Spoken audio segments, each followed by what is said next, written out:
Est-ce qu'il est en train de dormir, les gars? Pourquoi qu'on ne se réveille pas? Pourquoi qu'on ne se ressemble pas?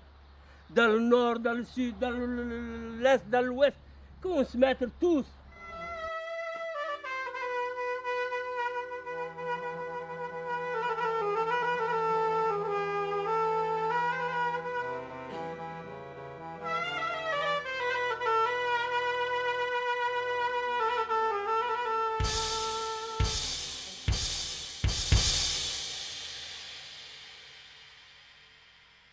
Je crois que aussi les conditions ne sont pas encore venues pour des visites de Harki, ça il faut que je le dise. C'est exactement comme si on demandait à un Français de la résistance de toucher la main à un collabo. Donc c'est très vieux. On n'est pas du tout de collabo, non? Combien de temps est restée la France à l'Algérie? Qui c'est qui connaît qu'il était algérien ou français à cette époque-là? Aujourd'hui, 50 ans après le début du conflit franco-algérien, qui sont donc ces harkis, considérés comme des traîtres par l'Algérie, désavoués par la France, mais dont on ignore toute l'histoire.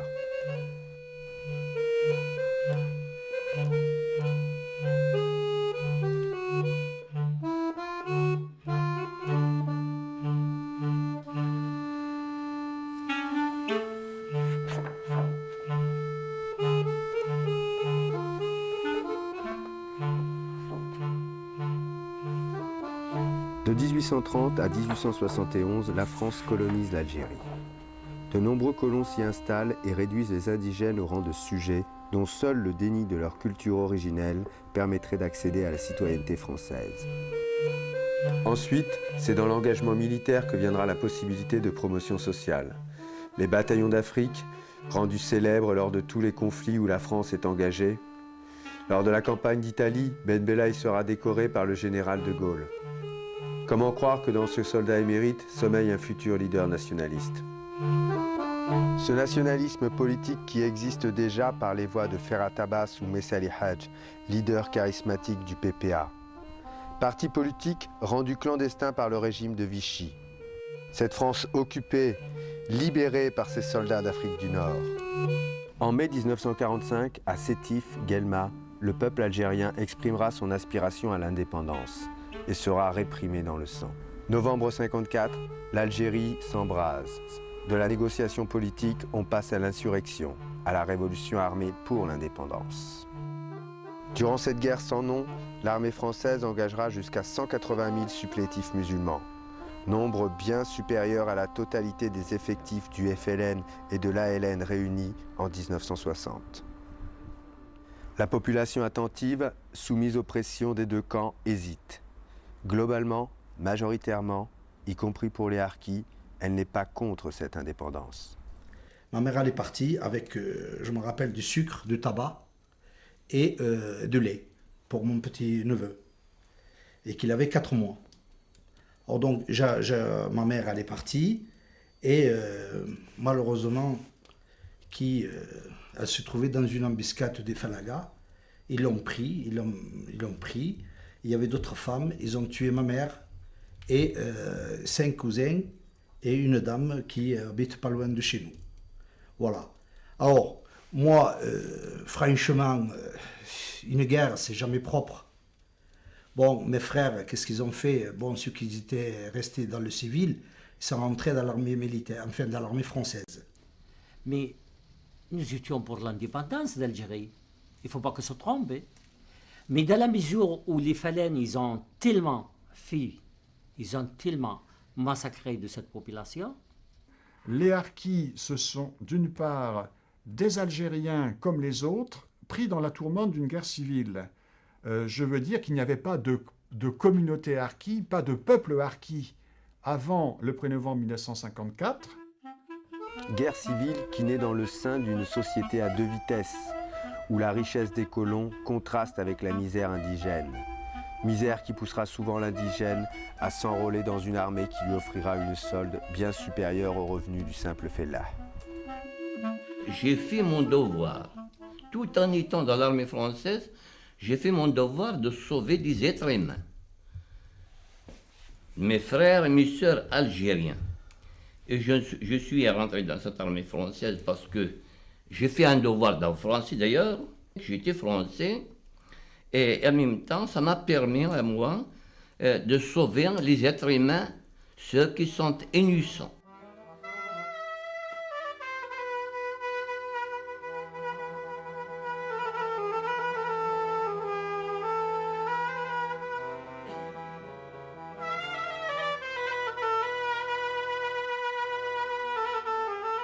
Et en plus, le moment de la guerre, il faut que tu sois d'un côté ou de l'autre. Hein.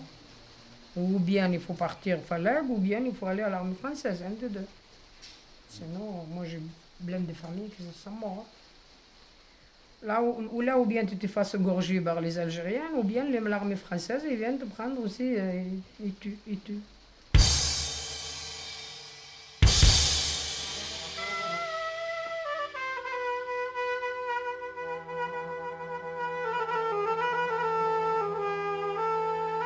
L'armée, il nous a ramassés, on se trouvait à Bonn, devant Pierre Mesmer, qu'il avait un tas d'armement devant lui, et il distribuait les fusils. Et puis il était arrivé à moi, il me donnait un fusil qui fait 3 mètres d'eau, il me disait, il passait la main sur Musipol, il me dit, il faut défendre la République. Ah, voilà, il faut défendre la République. Et puis je me suis rentré dans l'armée française. Non, ce n'est pas pour empêcher l'indépendance de l'Algérie, loin de là, parce que moi-même, j'ai pensé aux erreurs qui ont été commises par la France à l'époque. J'ai pensé quand même on a le droit de vivre comme les Français.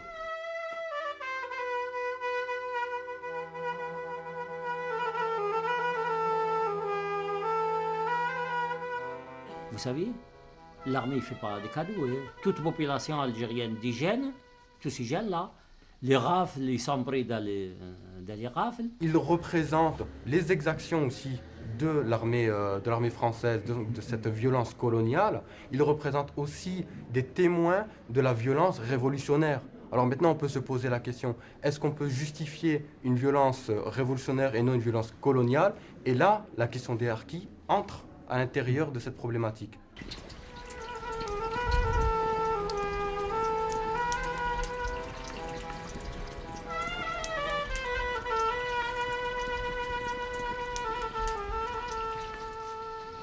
Tout simplement, il a été dans l'armée française comme certains. Hein. De toute façon, il était français, on était français. Mon père, il a servi la France, notre grand-père et tout ça. Et, écoute, je ne sais pas, on ne savait pas que ça va finir comme ça.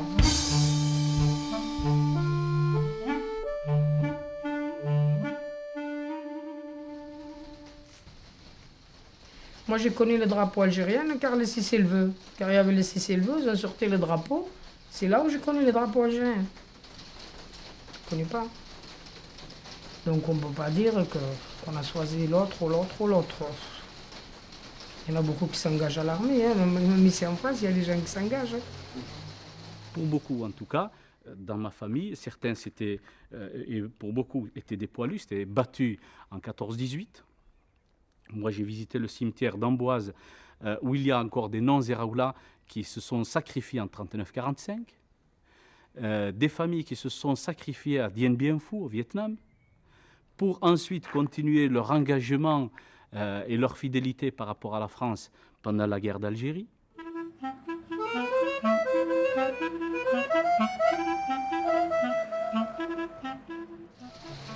Il y a aussi des manques de ne pas savoir, de ne pas aller à l'école, de ne pas connaître...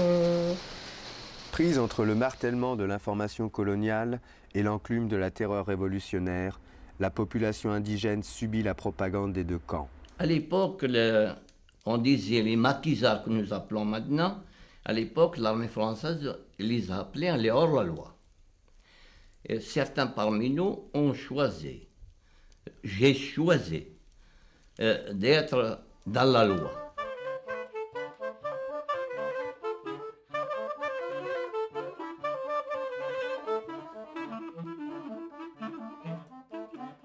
Jusqu'à l'indépendance, ils disaient le Falaga. Moi, quand j'ai entendu le mot de Falaga, j'ai peur. Falaga, pour moi, c'est des criminels, c'est de Sassen, je sais pas, vous savez. C'était ça pour moi. C'est vrai, il n'y a qu'après, même peut-être 20 ans après, qu'on commence à se rendre compte que c'est comme ça et comme ça.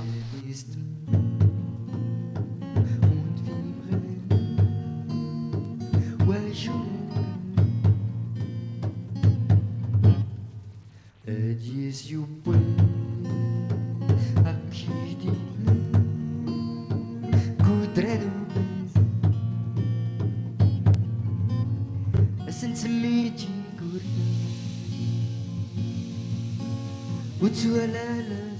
Rien ne permettait de prévoir que le fait de prendre parti pour la France les obligerait un jour à perdre leur pays et à être déracinés de leur milieu d'origine.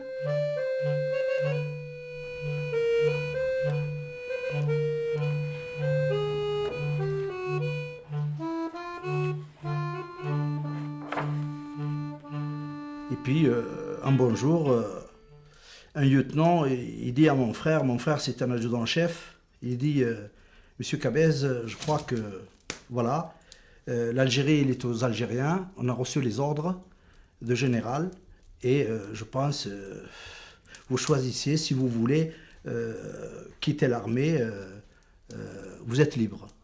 Mon frère, il regarde, il a dit, comment je suis libre? Vous savez que moi, si je sors dans le civil,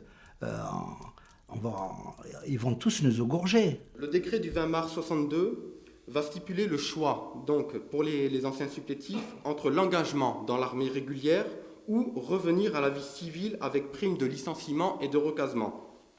Ce qu'il faut savoir, c'est qu'une grande majorité des anciens supplétifs, des anciens harkis, vont accepter cette prime et vont retourner, si vous voulez, dans leur foyer, croyant aux promesses donc, de non-représailles, du fait de ces accords déviants et du fait du dicton « li fait fait, li fait met », ce qui est passé est passé, ce qui est passé est mort. Je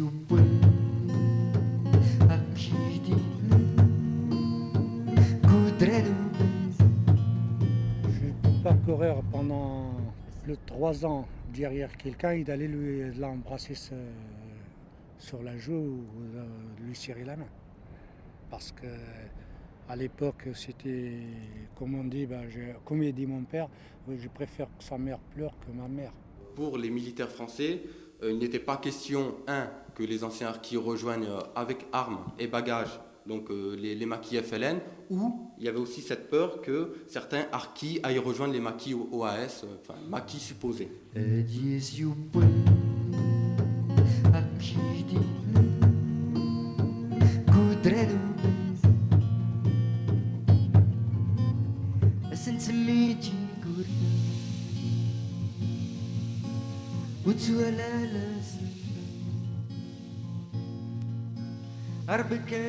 J'ai cru qu'après la guerre, passant l'éponge sur le passé et pensant à l'avenir, j'ai pensé à retrousser mes manches, à continuer comme j'étais avant, à travailler mes terres, à apporter tout ce que je connais de mon côté pour l'Algérie nouvelle.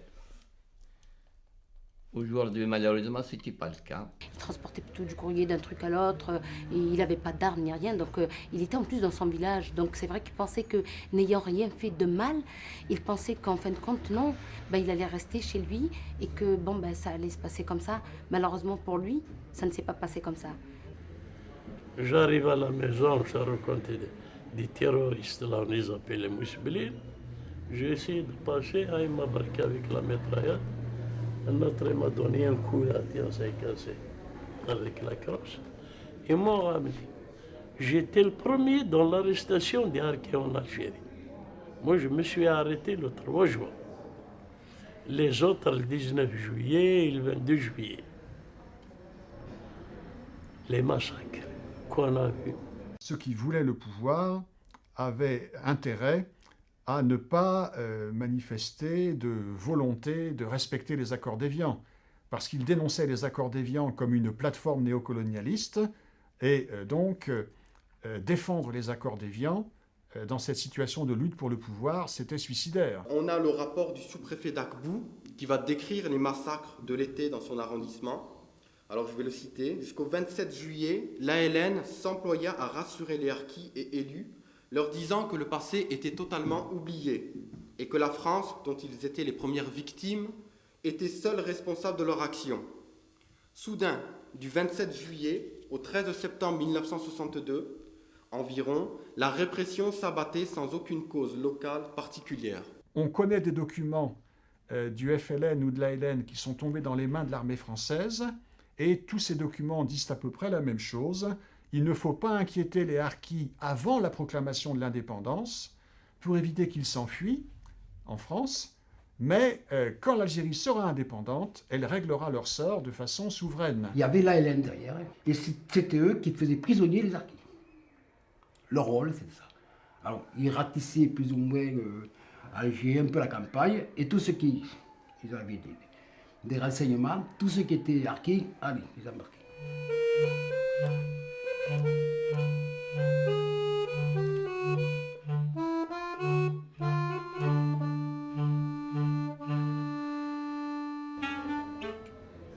Ils ont tué 12 personnes. Il nous a dit, vous allez les enterrer. On a creusé à peu près 35-40 cm, c'est tout. Tu le mets dedans et te diras, mets-le à terre. Un, il n'est pas mort, il me tient par là. Je ne peux pas l'oublier. Vous avez enterré des gens qui étaient encore vivants? Oui, et il n'est pas mort. Je te dis qu'il m'a tenu par là. Je vais accrocher. Ils ont abandonné les harkis. Ils ont abandonné les harkis.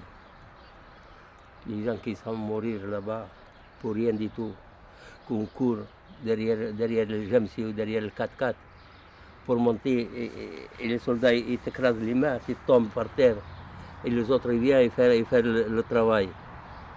Tu as compris? Ils rigolent, ça ils ont oublié ça. Ils ont oublié. Ils ont oublié les jours là.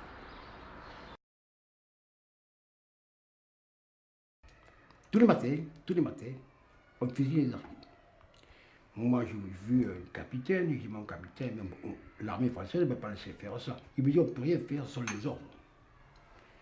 Mais je dis, mais attendez, on ne va pas faire massacrer des gens qui sont combattus pour la France, qui ont défendu le drapeau français, et là, vous laissez faire. Il me dit, on ne peut rien faire. Moi, j'ai dit, le harki, le français musulman, a combattu côté de la France. La France, elle doit le protéger. N'importe quel moyen. Je n'ai pas encore posé la question. Il dit, comment on peut faire? Il me dit, j'essaye de faire quelque chose, mais je ne peux rien faire. On ne peut pas sauver quelques-uns. Bon, il me dit, oh, c'est le devoir qu'on devrait faire, mais on ne peut pas. On n'a pas d'ordre de les protéger. Alors, 42 ans après, j'aimerais bien le trouver, c'est Pierre Mesmer, en lui disant, Monsieur le ministre, est-ce que vous rappelez qu'est-ce que vous m'avez dit à l'époque il faut défendre la République? Et c'est ce qu'on a fait. Mais malheureusement, la République, il nous a abandonnés en 62. Alors, le général de Gaulle a autorisé l'accueil dans les camps militaires des Français d'Algérie et des Français musulmans qui venaient y demander refuge, mais il a interdit les opérations de recherche et de secours, en particulier dans les camps de l'ALN, parce qu'il ne voulait pas recommencer les hostilités.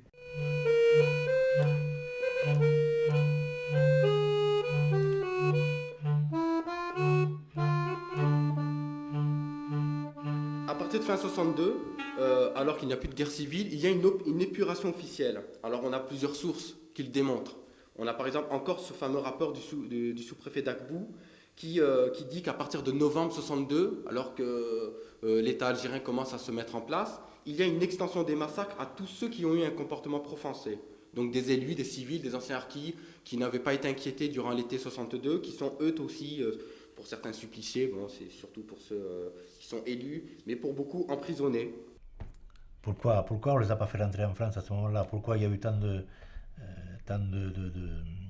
harkis massacrés en Algérie, alors qu'il était très certainement possible de les rapatrier en France? C'était la dernière des solutions qui était envisagée, alors qu'il aurait été beaucoup plus prudent d'en faire au contraire la première option. En tout cas, c'est la seule option qui aurait pu éviter des milliers de morts. Ce plan officiel de rapatriement, souvent nommé le plan Boulin, stipulait qu'il y aurait environ 10 000 Français musulmans qui seraient susceptibles d'être menacés par des représailles après le cessez-le-feu. et qui devraient être donc rapatriés. Français musulmans, cela signifie supplétifs, mais aussi les civils qui travaillaient dans l'administration française, les militaires de carrière, les élus, etc. C'est-à-dire que De Gaulle ne s'oppose pas à ce que l'on accueille en France des harkis qui sont réellement menacés. Donc ce qu'on peut lui reprocher, c'est d'avoir délibérément sous-estimé le nombre des harkis qui étaient vraiment menacés. Alors ce plan a effectivement été concrétisé, mais après les fameuses circulaires de Louis Joxe ou du ministre de la Défense Pierre Messmer, daté du 12 ou du 13 mai 1962. Le commandant de compagnie, il m'a dit la vérité, les 4 vérités. Il est venu me voir, il m'a dit, écoutez, c'est l'indépendance. Si tu veux partir en France, je m'occupe de toi. Et si tu veux rester en Algérie, ça c'est un problème. Eh bien, moi j'ai demandé de partir en France. Entre-temps, le télégramme de Louis Joxe à l'époque, c'est arrivé. Paris la route à la communauté harki. Alors, donc ces circulaires ordonnaient donc de rechercher et de sanctionner les officiers qui faisaient passer leur harki en France sans passer par la voie hiérarchique, et ils menaçaient même de refouler ceux qui arriveraient en métropole sans autorisation. Personne qui passe, sauf que si la communauté harki veut rentrer et s'engager dans l'armée active, là d'accord. Et c'est ce que je fais là. Alors, je me suis intégré dans l'armée active, et puis naturellement, j'ai pris le bateau le 3 juin 1962.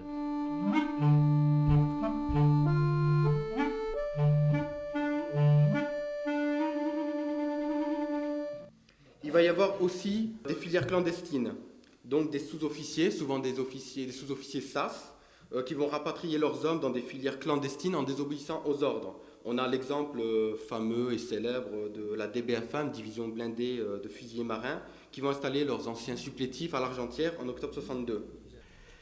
Il n'y a aucune indication qui nous dise, par exemple, vous pouvez partir en France ou on peut vous aider ou autre. Rien, il n'y avait pas d'information, il manquait d'informations, il manquait de tout, quoi. Je veux dire, voilà, ils peuvent venir nous prendre, nous tuer, faire ce qu'ils veulent. C'est normal, moi je pense qu'ils ont tout à fait raison, d'un côté, de tuer quelqu'un qui est contre eux. Bon, on a souffert. Regarde. Mes doigts, ils me les ont cassés un par un. Hein? Regarde. Et ça, c'est... C'est eux, écrasés, attrapés. En 62. En 60. Regarde une balle de là, il arrive là. Je l'ai terré moi-même avec le couteau, sans les soins, sans rien. Mais De Gaulle disait, les harkis ne sont pas des Français, on ne peut pas parler de rapatriement dans leur cas, puisque la France n'est pas leur pays d'origine. S'il faut les admettre en France, ce serait uniquement en tant que réfugiés. Mais pour cela, il faut qu'ils courent des dangers en Algérie. L'Algérie, c'était la France. Il faut que les gens se remémorent qu'il n'y avait pas de nation algérienne qu'à partir du 4 juillet 62, que jusqu'au juillet 62, c'était la France.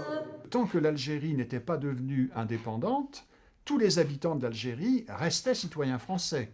Et au nom de quoi pouvait-on interdire à des citoyens français de passer d'une partie du territoire à une autre? Et au nom de quoi pouvait-on les refouler? Cela veut dire qu'on les considérait déjà à l'avance comme des Algériens étrangers. Je suis venu français, je n'ai pas cherché la nationalité française. Moi, je suis venu français, c'est parce que je suis repatrié. Je ne suis pas réfugié, je suis repatrié de l'Algérie française. Il est venu par force, parce qu'il y a le couteau derrière moi.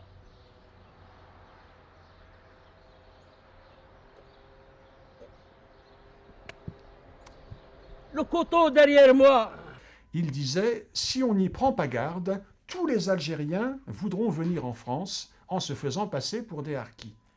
Alors cela, c'est donc sa motivation fondamentale, et c'est la même pour laquelle il avait refusé la politique d'intégration de l'Algérie dans la France.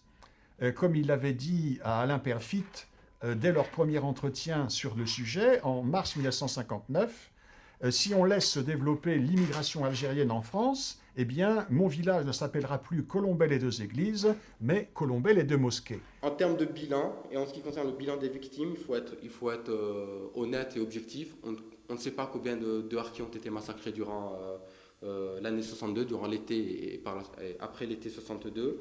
On a des estimations. Le chiffre de 150 000 est un chiffre erroné, c'est un chiffre idéologique, il faut le reconnaître.